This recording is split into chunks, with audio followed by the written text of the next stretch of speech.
নমস্কার বন্ধুরা, আশা করি সবাই খুব ভালো আছেন, সপরিবারে খুব আনন্দে আছেন। অনেক রান্না-বান্না করে সবাইকে খুব খুশি রেখেছেন।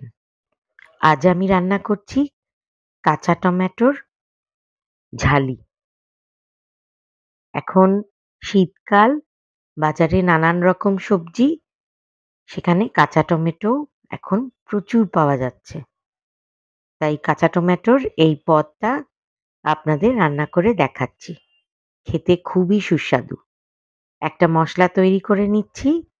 তার জন্য নিয়েছি হাফ চা চামচ কালো সর্ষে, ১ চা চামচ হলুদ সর্ষে বা সাদা সর্ষে আর ১ চা চামচ পোস্ত। ভালো করে মিক্সিতে ব্লেন্ড করে নিয়েছি একটু লবণ দিয়ে। আর এদিকে কড়াইতে ২ চামচ তেল দিয়েছি। তেল গরম হলে তাতে কালো জিরে ফোড়ন দিয়েছি আর কাঁচা লঙ্কা দিয়েছি ফোড়নে। কালো জিরে ভাজার সুঘ্রাণ বেরোলেই কাঁচা টমেটো তেলে ছেড়ে দিলাম। দিয়ে দিলাম সামান্য লবণ, স্বাদ অনুযায়ী আরকি। কারণ খেয়াল রাখতে হবে আমরা যে মসলাটা বাটছি সেটার মধ্যেও লবণ দেওয়া আছে। তো সেই হিসেবে লবণটা সাবধানে দিতে হবে। আমি এখানে চা চামচের হাফ চামচ লবণ দিয়েছি। এখানে টমেটো আছে ওই ধরুন ২০০ গ্রাম মতো।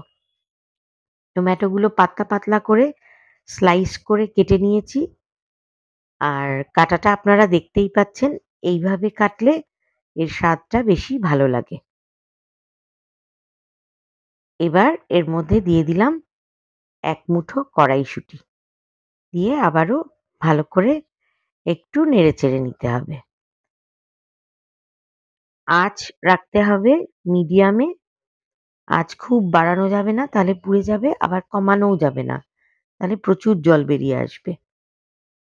এবার যে মসলাটা বেটেছিলাম সেখান থেকে ২ চা চামচ আমি এর মধ্যে দিয়ে দিলাম।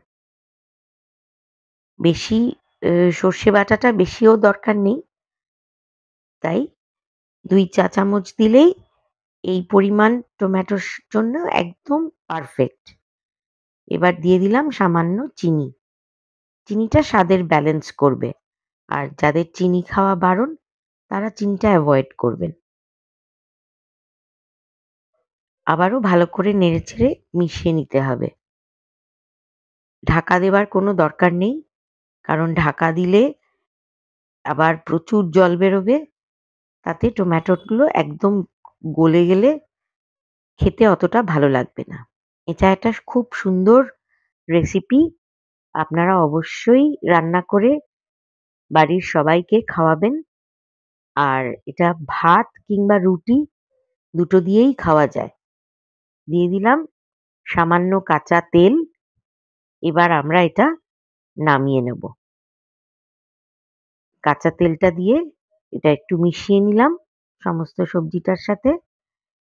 এই কাঁচা তেলের গন্ধেই ভাত দিয়ে গরম, গরম এই কাঁচা টমেটোর ঝালি খেতে খুবই ভালো লাগে। আর নামানোর আগে দিয়ে দিলাম খানিকটা ধনেপাতা। ধনেপাতাটা বেশি গলবে না, তাই একদম শেষে দিয়ে খানিকটা নাড়াচাড়া করেই নামিয়ে নেব। তৈরি হয়ে গেল আমাদের কাঁচা টমেটোর ঝালি। রেসিপি আপনাদের পছন্দ হলে অবশ্যই লাইক, শেয়ার করতে ভুলবেন না। নতুন বন্ধুদের কাছে অনুরোধ, চ্যানেলটিকে সাবস্ক্রাইব করে আমার পাশে থাকবেন। অনেক ধন্যবাদ। আবারও হাজির হব নতুন কোনো রেসিপি নিয়ে।